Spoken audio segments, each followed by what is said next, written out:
भतीजे के साथ गठबंधन के बाद भी परेशान चाचा। चुनाव आयोग ने बढ़ा दी प्रसपा की परेशानियां।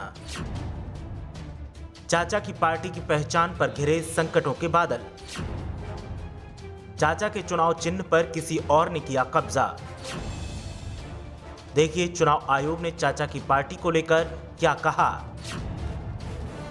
देखिए किसने चाचा के चुनाव चिन्ह पर किया कब्जा। देखिए अब चाचा का क्या है अगला सियासी कदम। भले ही भतीजे के साथ चाचा ने आकर एक बड़ी खुशी हासिल कर ली हो, लेकिन अब चाचा शिवपाल सिंह यादव के लिए चुनाव आयोग ने एक बड़ी मुसीबत खड़ी कर दी है। और मुसीबत भी ऐसी कि शिवपाल सिंह यादव की पार्टी के अस्तित्व और पहचान पर भी संकट के बादल मंडराने लगे हैं। चुनाव आयोग के एक फैसले ने चाचा शिवपाल सिंह यादव को परेशानी में डाल दिया है।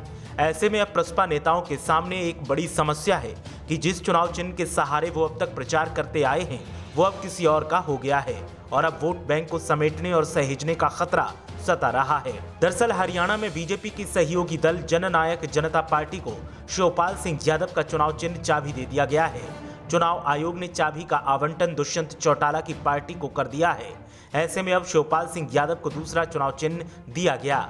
अब समस्या इस बात की है कि चाचा के नेताओं और उनके वोटर्स के दिलो दिमाग पर चाबी की छाप है और चाबी दूसरे दल को दे दी गई है। ऐसे में अब नए चुनाव चिन्ह के साथ प्रचार कैसे किया जाए और वही लोकप्रियता कैसे हासिल की जाए जो चाबी के साथ थी। पिछले 2 साल से प्रसपा के नेता और वोटर्स चाबी को पहचान मान रहे थे और प्रचार कर रहे थे, लेकिन अब समस्या यही है कि आखिर किया क्या जाए। ऐसे में अब शिवपाल सिंह यादव के सामने जहां पार्टी की वही पहचान बनाए रखने की चुनौती है, तो वहीं पार्टी का अस्तित्व भी बचाए रखना भी बड़ी समस्या है। सवाल इस बात का है कि आखिर क्या किया जाए। शिवपाल सिंह यादव की तरफ से चुनाव आयोग को इन सभी बातों का हवाला दिया गया, लेकिन कोई नतीजा निकलकर सामने नहीं आया।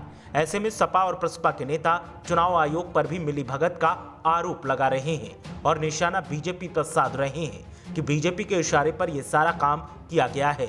अब देखना यह है कि चाचा को चुनाव आयोग की तरफ से क्या चुनाव चिन्ह दिया जाता है और चाचा कैसे उसके सहारे अपनी पार्टी की लोकप्रियता फिर से बरकरार रखते हैं। ब्यूरो रिपोर्ट, मीडिया हलचल।